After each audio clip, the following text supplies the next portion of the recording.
The big thing now is quit your job, go buy real estate and travel the world. That sounds very luxurious, but it's not that easy. But those who have those big names, got that way because they made their investors a ton of money. So that's the other piece of that pie. All right, it is time for the long requested episode. We got Todd Robinson here. He is a real estate lawyer. He specializes in SEC and syndications. As many of you know, I've bought hundreds of rentals without using syndication. I've had mixed opinions on them. I have friends who've used them extremely well, friends who've used them incorrectly. In fact, we've had friends who've gone to prison for running them incorrectly. Wow. Friends, acquaintances. There are so many nuances to the real estate game, and there's so many different strategies. And the goal of one of my core companies, Multifamily Strategy, is specifically to study every single way that one could buy multifamily and move forward to buy cash flowing rentals and add them to your portfolio.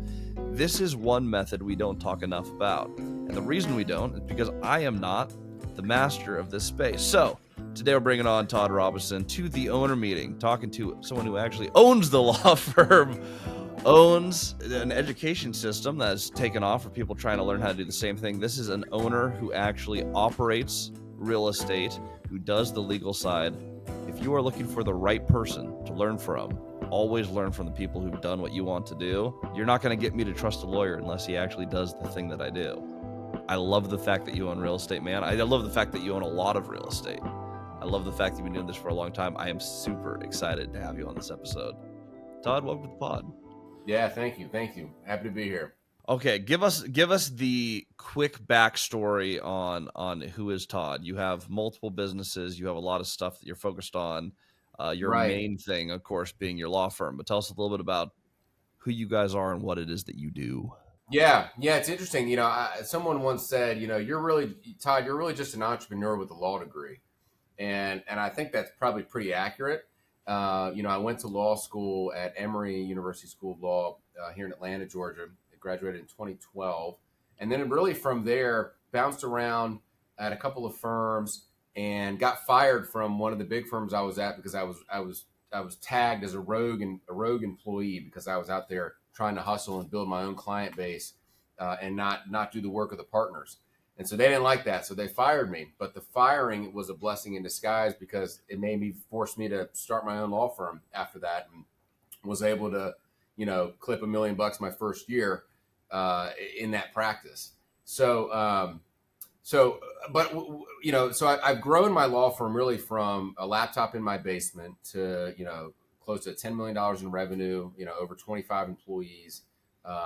Started in 2018, and so it's been about 6 years we've been working on that firm, and we're growing and expanding into other states and bringing on other partners. And the idea is that the firm's going to grow pretty large. But alongside, I always knew and wanted to learn about and wanted to specialize in real estate. So I started practicing transactional law and started, learned under some of the best real estate lawyers in the business, and eventually started buying my own deals.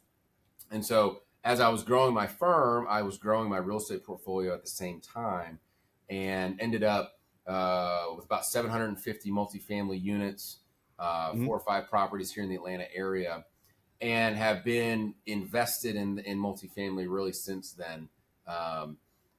So, on the law firm side, we represent clients in the States, really around the world, that are investing in the United States, and provide really a soup to nuts legal solution for real estate investors. So whether it's negotiating the purchase contract, raising capital, doing the securities and the syndication work, working with your lender and quarterbacking the transaction from a lender perspective, what they need to close.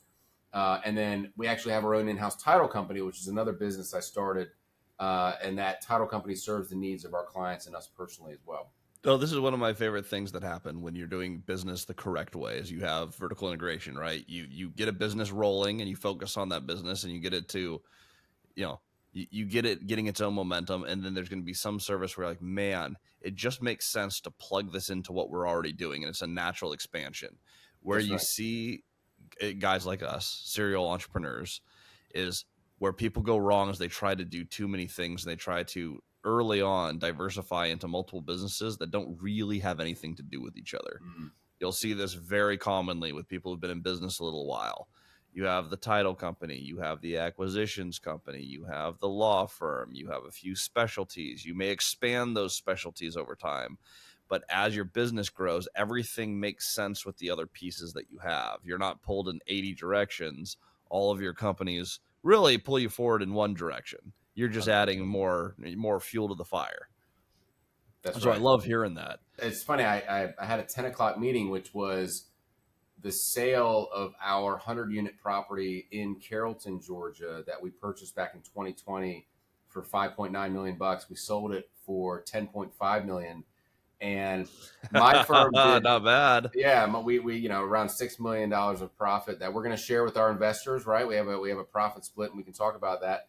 But it was kind of surreal because I'm a guarantor on the deal, but also my firm closed the transaction. So I was sitting at the closing table. I had to bring in my partner who actually ran the closing, and I'm sitting over here as one of the clients, even though it's my own law firm, closing the deal. So it's definitely fully integrated. See, that is where business gets really fun, and that's where you start to really get the efficiencies when you stack these multiple silos of your business, where it's like you can start to do things that other people literally can't because they don't have that arsenal of skills. If you are someone who is starting your career, you have typically the least skills you're ever going to have, and so you're just not worth as much as you start to stack. And you have some big ones, right? Law degree is obviously huge barrier to entry, huge barrier. So right there, you're like, okay, I have a very unique set of skills. Then you have the entrepreneurial thing. You have to be able to attract people to you. Your law firm today, how many people are in your law firm? It's 25. 25. So to attract 25 quality people in that business, then you have the title business. Then presumably those aren't the exact same people on your acquisitions team. You stack these skills and you end up getting in these interesting situations where it's like, yeah, I'm at the closing table and my firm is closing it and I'm the client of my firm. And then, oh, by the way, we sold the building and only made like $6 million of profit. Right. It's freaking awesome. I want to dive into some of the structures here, but for those who are newer to syndication, since I talk so much about JVs and I try actively in my portfolio, the way that I have built my business to minimize the number of partners I have. I've found that, having multiple people has multiple moving pieces.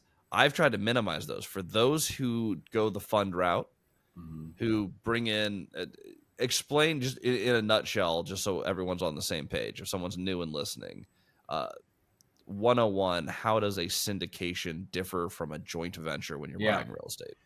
Yeah, good question. And it's funny, I just posted about this on my channel as well, but there's a fundamental difference that that really stems from a Supreme Court case in 1947 where the Supreme Court defined what an investment contract is. And an investment contract is a contract between two people where one person is expecting a rate of return and to participate in the profits. And the key is solely from the promoter's efforts. And that's a quote directly from the case. So solely from the promoter's efforts, which means I give money to you. I'm expecting you to make me money, give me a rate of return, and I don't have to do anything.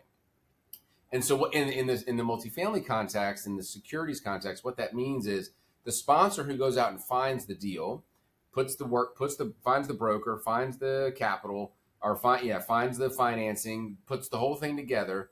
It's their job to implement the business plan if it's a value add strategy and to turn the property around, right? To implement whatever the business plan is to increase the value of that asset and return the capital back to the investors, presumably with a profit.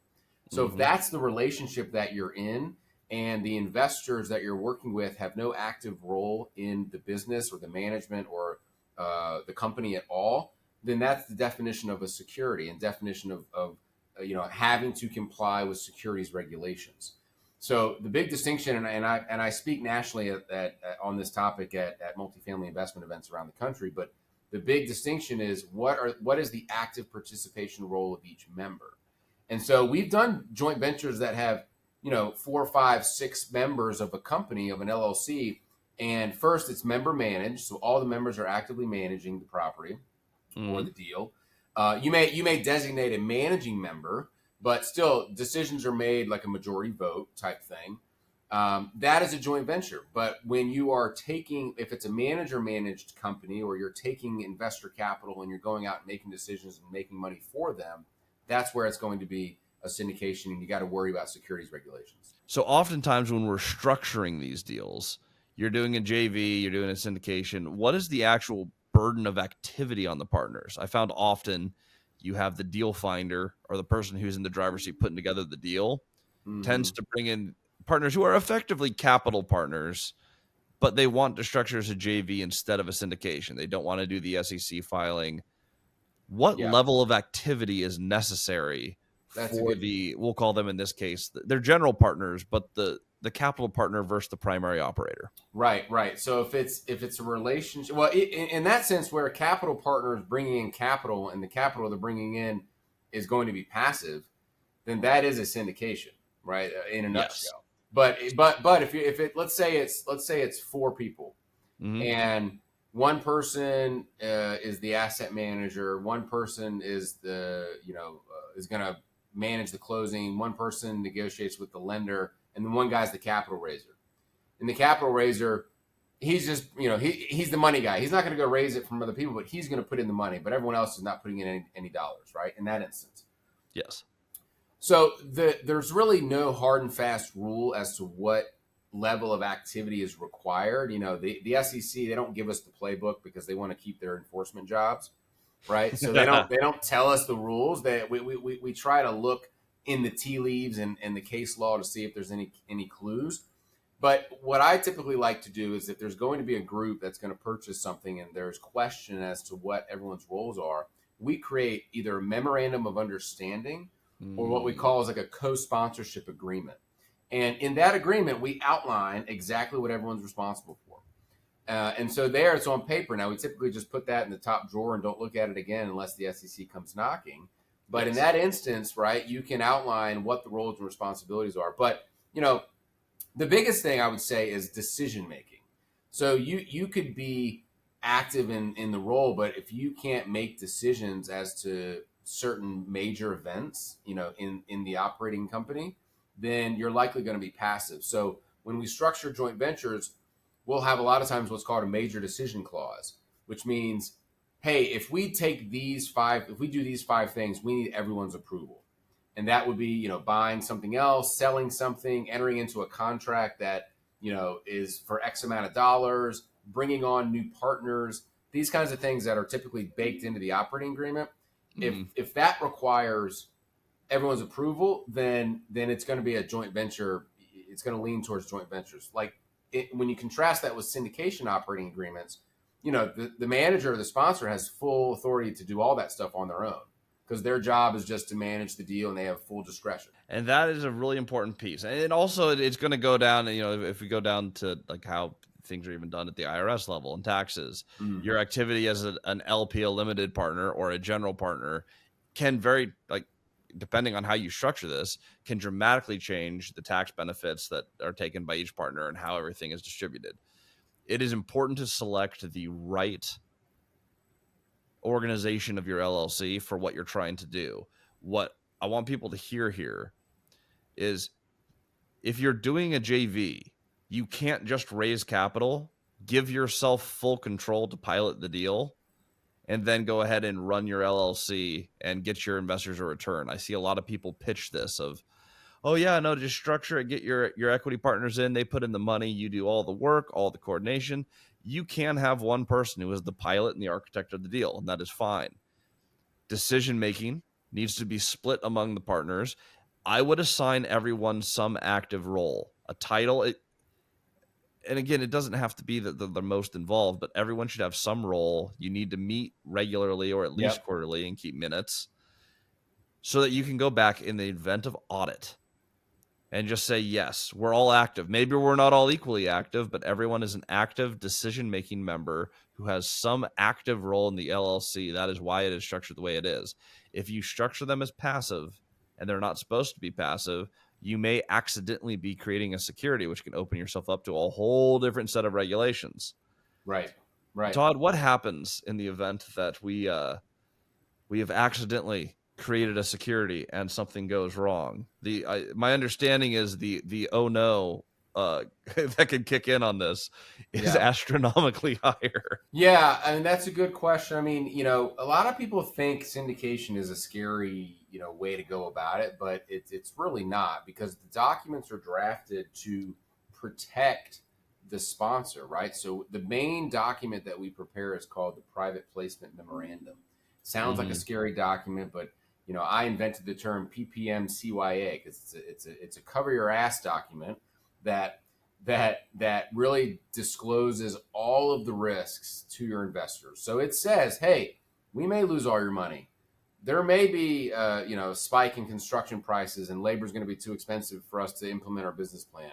Oh, and guess what? There are conflicts of interest. I am getting an acquisition fee at closing, and so you just need to be aware of that. So there's a lot of risks that are disclosed to Mm-hmm. investors, and so investors usually go into these deals with their eyes wide open. And if they come back and say they weren't notified of X, Y, and Z, the PPM usually covers the sponsor in that regard. Now, if the question is, hey, we should have filed something, we didn't, we took money passively from investors, but we never really complied with securities regulations.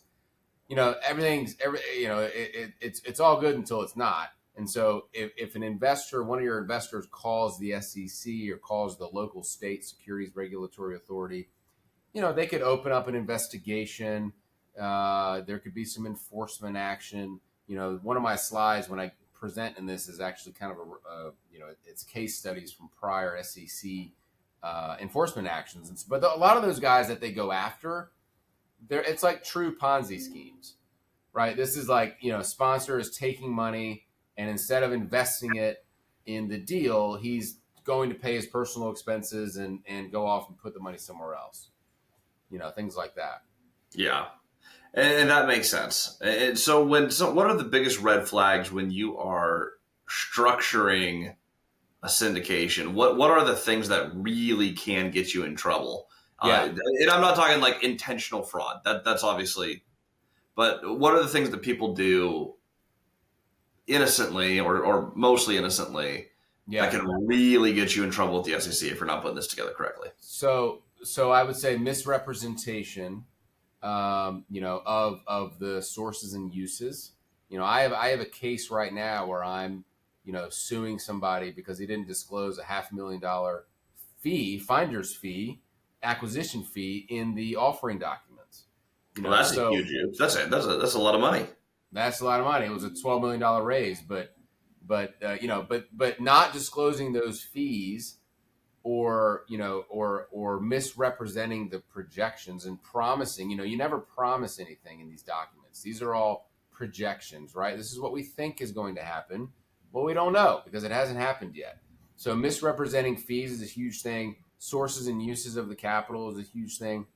Undertaking indebtedness, like if it looks like the GP is putting in 10%, but actually the GP is borrowing 10% from someone else to put that money in, and that's not disclosed, and that creates additional credit risk for the underlying entity. That's a big problem. So really it's just about being open and honest and upfront and transparent with your investors. If you can do that and make them money, then they're just going to come back to the well a lot of times. And by the way, this is why you hire guys like Todd to put together your stuff, because you don't know what you don't know, especially when you're getting started. If you're listening to this, you've done syndication, you're like, oh, shoot, I've done one of those things. Stop doing that thing. It feels like it would be common sense, right? Everything needs to be disclosed. But I have seen it so many times in real estate where people just go like, oh, yeah, no, there's this one fee. It's just going to be in there. It'll show up on the closing statement. So everyone should know. You need to make sure that every single move you do is documented and in writing. Like you said, it's CYA. You do not want someone to come back and say, I did not understand how you were using this money. And then you go back and justify and go, I didn't really disclose how I was using the money. Especially if any of that money ends up in your pocket, like an acquisition fee. If you got paid and it wasn't disclosed, that's where you get into a lot of trouble very quickly. Yeah, and even so, what I hear a lot of times is, oh, these are close family friends. Like, it's okay. They're close family friends. We don't need to go through the whole securities thing because they would never do anything. They would never call the SEC, right? If I lost their money. you just never say never when people are backed into a corner and it's a down economy and, you lost their $100,000 and they feel like they may be able to get it back if they make a claim. I mean, you just never know. So even the lesson is even in situations where it's your close family friends, again, go back to that definition of an investment contract. If you are taking their money and you're going to make them money and they have no active role in the business, then you need to comply with securities regulations. It doesn't matter how close they are to you. I got a perfect example for this. I had a deal that I did years ago. All investors, seller financed 4.5% down in Seattle. Phenomenal deal. Purchased the property, $50,000 down. We each put another. It was two members, me and a family friend, like an actual. I've known him for 20 years, legitimately, like very, very, very close. Was in my wedding family friend. Yeah. They dip out and don't really do any of their roles. And we actually did have an MOU that lined out the roles. They didn't do any of them. They later came back, and they're the only person who has ever sued me. We profitably sold the deal. We turned $50,000 into $150,000 each, roughly. So we tripled the money in 2 years. And he came back, and he said, hey, because I didn't do anything throughout this whole thing, and you were the one who lived closer to the property, I want you to reimburse me for every month of vacancy in the property for every month we were renovating the property, which was the most ridiculous lawsuit. This is one of the things people don't realize about lawsuits, though. It rarely, in my opinion, if you're looking at like a 7-unit deal, it's rarely worth the cost to actually go through and win. And so someone sues someone. It ended up being much cheaper to settle. He wanted like $50,000. I gave him like 10 just to go away. I just want to point out this was your close family friend, right? That was in your wedding? Yep. And that is a perfect example of you can make someone an 300% returns are unreasonably good returns. Yeah. You can go through and make someone all the money. And just because they're a close family friend doesn't mean they're going to be happy with it. In fact, even if you're legally, obviously, I'm not responsible if a unit is uninhabitable and we're in the process of renovating it. I'm not responsible for keeping that leased while we're getting like bug remediation and fleas out of the unit and while we're redoing the plumbing. It's a ridiculous claim, but the only time it's ever happened to me was close family friends. The lesson here is you are not safe because this is a close family friend. You're not even safe if you made them a huge return. Like, right. Sure, sometimes people get mad if you lose money. It hasn't happened to one of my deals yet, but it happens in real estate. Sometimes you do lose money. Sometimes you can knock it out of the park and still lose money because someone gets greedy and people change over time. This is my opinion on this. I'm curious what your thoughts are on investing with family and friends. My thoughts through experience are money will change a relationship. It could be good. It could be bad. I've seen family go into business together and it brings them much closer. But what it will definitely do is it will change your relationship. And so if you have a relationship you're not willing to change, just don't go into business together. That's been my policy. And since then, it's served me pretty well. Yeah, I would agree with that. I mean, I would generally abide by the rule of don't mix family and business or close family friends and business. I mean, it's just, you're right. Unless you're willing to lose that relationship because something could go terribly wrong. Or in my case, terribly right. Right. Yeah. Or someone gets greedy and it goes terribly right. Then yeah. But, and one thing we should talk about probably is in the syndication method, there are two different exemptions that syndicators and people who are raising capital can travel under. One is what we call the friends and family exemption. That's called the 506B exemption, where you're allowed to take money from unaccredited investors, but only up to 35. And you can take money from accredited investors as well. But a lot of people who are getting started out, that's what the exemption they want to use because they don't know a lot of accredited investors. And, to be an accredited investor, you need to have a net worth of $1 million or more, excluding your primary residence, or if you're single, you have a salary of $200,000, or if you're married, your salary is $300,000 joint family income. Mm-hmm. So a lot of syndicators and new real estate investors will start out in a 506B because they're going to ask their uncle, their friends, or close family friends, and eventually, if they do well, they hit it out of the park, they build a track record. Then they develop some momentum, and they want to go start raising capital from strangers. And that's when you can use a 506C exemption But the rub is that the C exemption only allows you to raise capital from accredited investors. And that was the rub from the Jobs Act of 2012. The private equity community came and said, look, we want to take advantage of Instagram and Facebook and all these things and start raising capital this way. And the SEC said, okay, you can do that, but only from accredited investors. So in a 506C context, you can actually advertise, but not to not to your friends and family who are under that accreditation level. There are some laws that are just obnoxious. I don't feel that is one of them. Like that does make some amount of sense. And if you've worked with enough people, you never want to borrow someone's last dollar into your deal anyway. Right. Invariably, they're going to want it back. So the mom and pop person who has $50,000 to invest and they invest, $49,000 with you, they're going to need that money back at some point. Like 20+% of the time, you're going to get a call. Hey, I actually overinvested. Something came up. You don't want to borrow someone's last dollar. Raising from accredited investors, there's a lot of money out there. And we're in a country that loves to print more of it. There is no lack of money. You can always work with someone who has more money, who has higher income. $1 million isn't a huge net worth outside. I mean, it's wealthy, but it's not that small of a pool of people that compared to and I think the SEC really made this difference because there's a presumption of sophistication and financial literacy with someone who has a net worth of that standard, and there's a presumption of that when you're even when you're raising capital. I give this example when I present is that if your neighbor is a school teacher, for instance, middle class school teacher, but she had a rich uncle that died and left her $10 million. Well, now she's accredited, but she's been a school teacher her whole life. Can you go to her and raise capital? Ask her to give you, some of that money invested in your deal. I mean, the answer is, she's accredited, I think, from a financial standpoint, but she's not sophisticated because she doesn't understand real estate and finance and investments. Well, then you look at when people think traditional wealthy people who would be accredited, you look at your doctors, in many cases your lawyers, right? High income jobs. There is literally nothing about medical school that would in any way make you financially literate.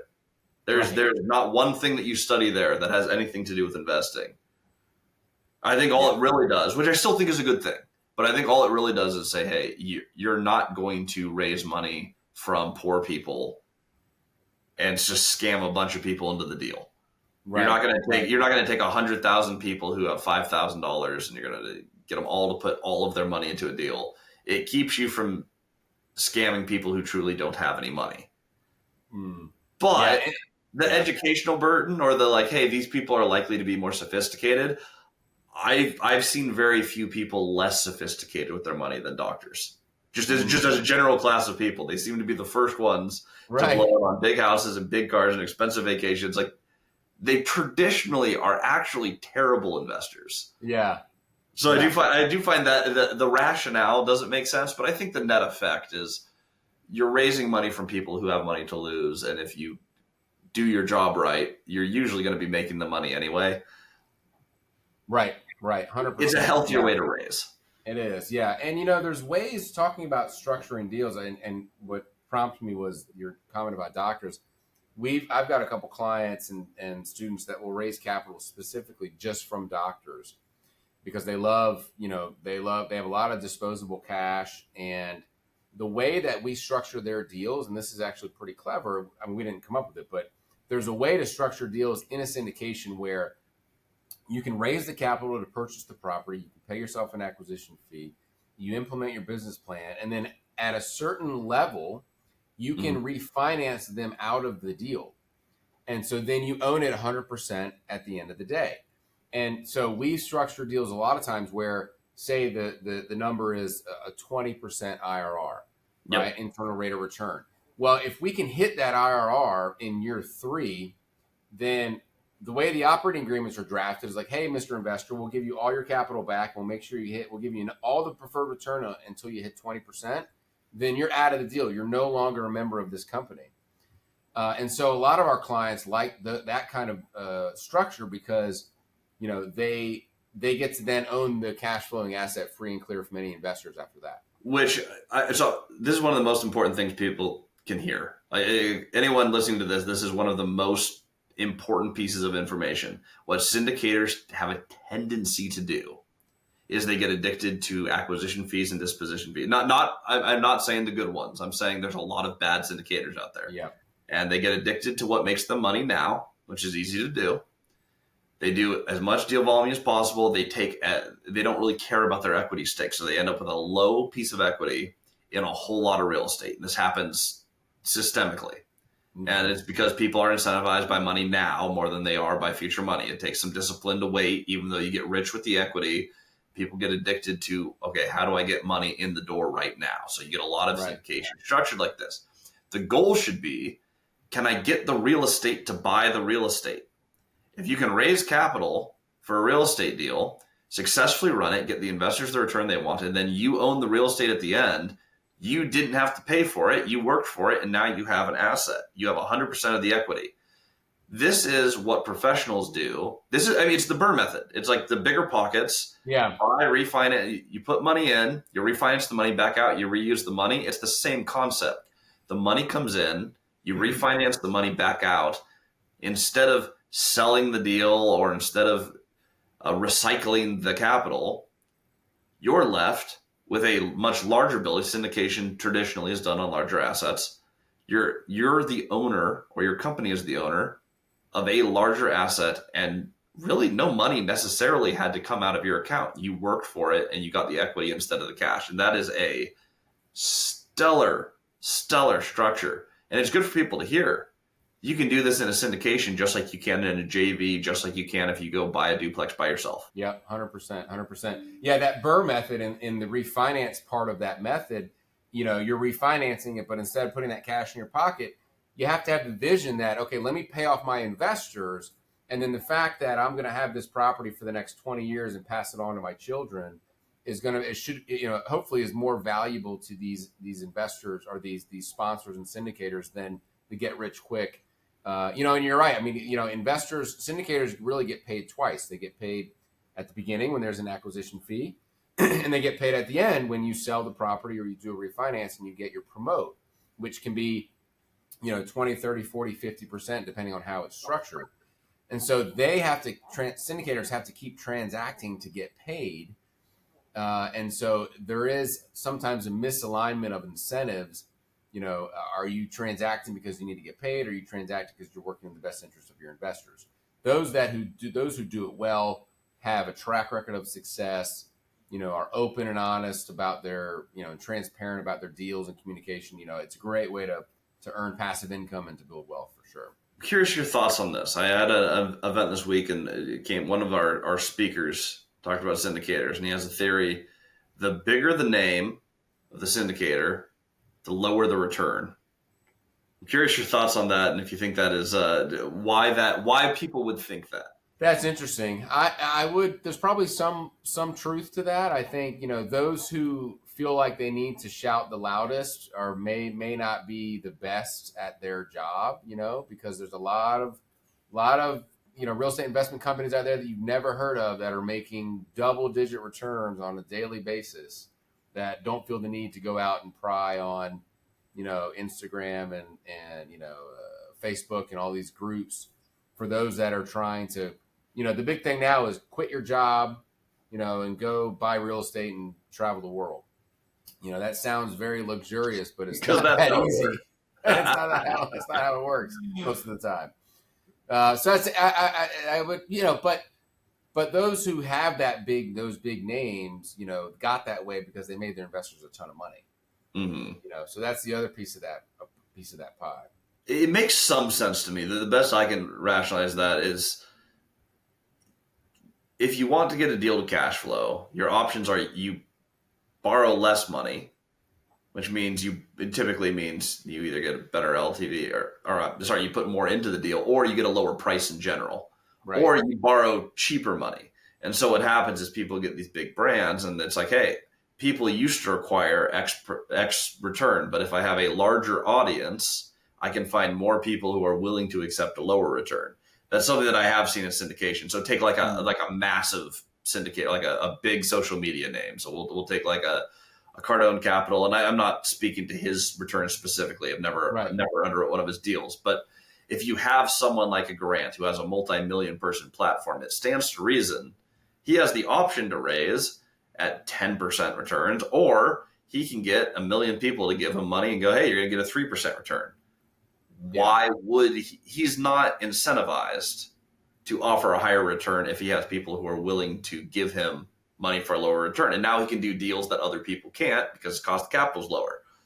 There are a few reasons, but if you're looking at like the biggest names in syndication, I think there is some reason to hesitate on investing. They have the track record, so you have the security, but for that security, you typically will receive a lower return. I found it's the established operators with a great track record who might not be a titan in the industry is typically where you have the highest chance of getting a decent return.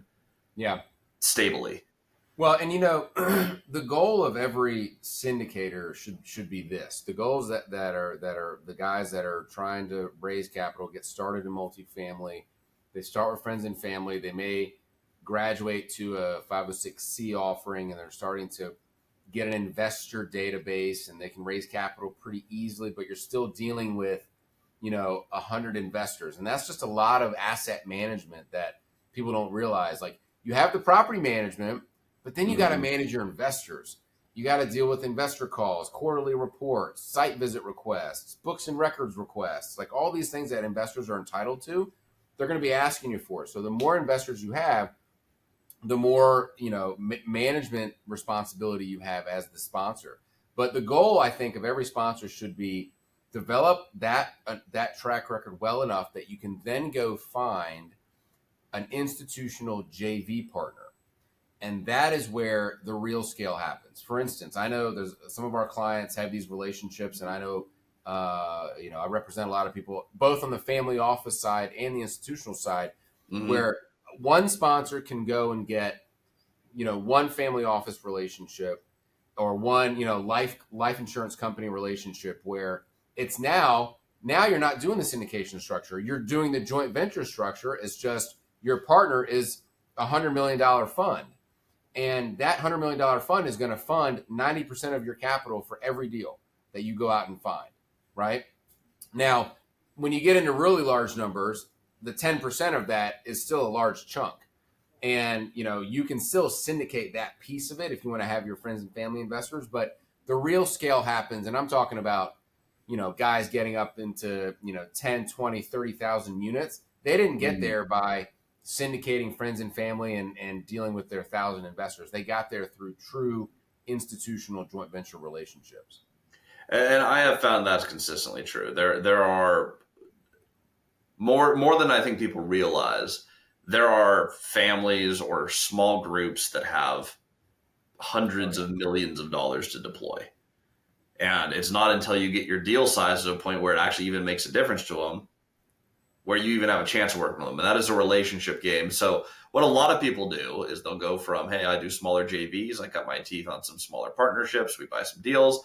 Then we build some audience and we crowdsource some deals. We do a lot of syndication. And then we go back to JVs with the big fish. That seems to be the general path that a lot of people do end up taking, is you have that middle market where people are scaling through. Some people just love the syndication model and camp out there. I've seen a lot of, like you said, the people who have just unbelievable portfolios.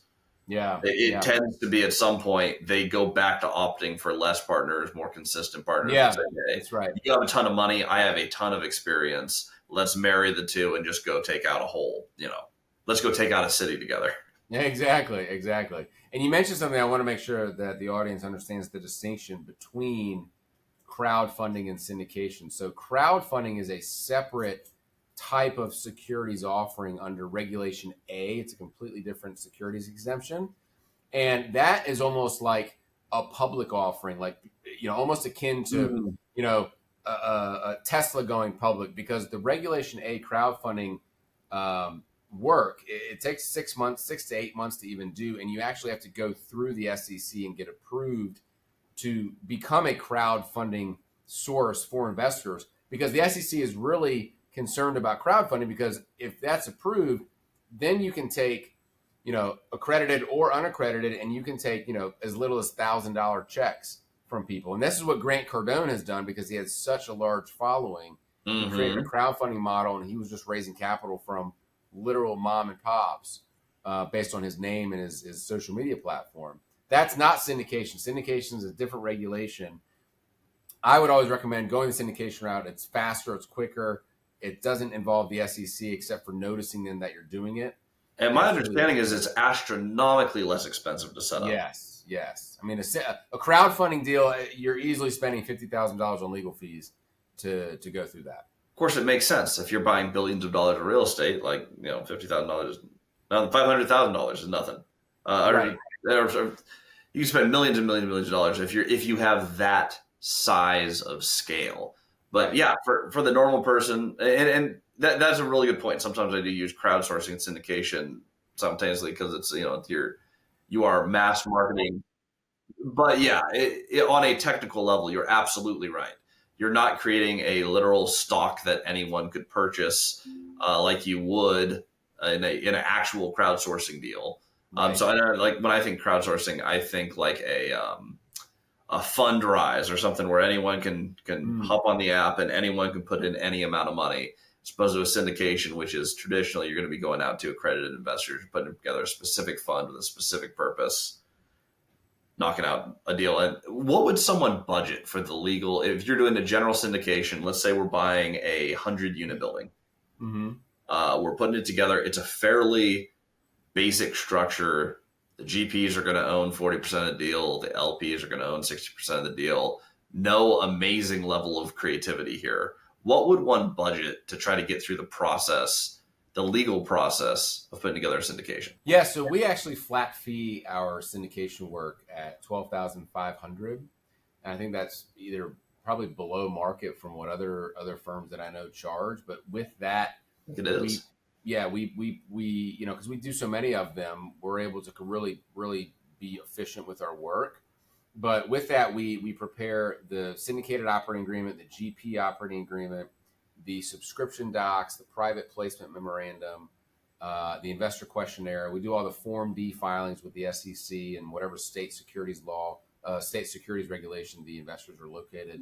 And so 12.5 for legal would be, for a syndication. And then if we're handling the rest of the transaction, and see, this is why we like to really be the quarterback for the entire deal, because when your corporate counsel is different than your transactional counsel, the lender may have changes to the corporate documents. And so if you then got to take it back to a different lawyer, there's just less cooks in the kitchen. And so and even us handling the title, we're at work. Right? I mean, really, it's my team doing all of it. The general fees for these larger deals tend to be a lot lower than it would be if you had a separate title company, separate transactional counsel, and separate, securities and corporate counsel. I can verify that. I'm doing transaction right now, Section 42 deals. So that's your subsidized housing, also known as LIHTC. I have a lawyer that specializes in the LIHTC, and then I have my general counsel who I use for basically everything. I've paid a little extra trying to go from one to the other, then back to the other. It really probably would have been better handled by the new firm that just specialized in LIHTC. If I just let them handle everything, one hand doesn't always know what the other one's doing. So sometimes they do something, and then they're like, hey, can you tell your other lawyer to add this clause into your contract? Right. It's like mind blowing. Yeah. I'm like, oh, okay, well, I just paid them to tell me to do that, to have the other firm do that, and then they got it back to me, and it's like, damn it. If you could do it all in-house, this is a direct ad for working with Todd. If you could just have Todd do the whole thing for you, you're going to be a happy camper. If someone's working on these, and you guys work all over the country, that's right. You obviously have a very good... I only recommend people who actually do the thing that they teach. And so you are a law firm and you are also an operator. You own a lot of rentals. You've done this for a long time. So I'm comfortable saying, like, hey, if you guys want to structure syndication, you have questions on this, you want someone to represent you, Todd's a guy that you should probably look at reaching out to. How would one get in contact with you, your firm? What's the easiest way to reach you? Yeah, absolutely. I mean, probably just through email, Todd at rfllplaw.com.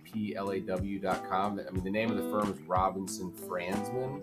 So I'm the Robinson, and then I'm on social media as well. Instagram. I think my handle is Syndication Expert, because I post a lot about syndication work on social media, particularly on Instagram. So either one of those methods would be totally fine. Perfect. Yeah. If you guys have questions on syndication, or you guys are putting together a deal and looking for the law firm, reach out to Todd, hit him up on Instagram. Link to his Instagram will be in the show notes and the description, whether you're watching on YouTube or on a pod somewhere, wherever you listen to these things. And by the way, if you've made it all the way through, we talked a lot of syndication. This is a fairly technical podcast. If you got all the way through this and you enjoyed it, this is what we do. We talk to owners of interesting businesses who've made it and done the thing that you may be trying to do.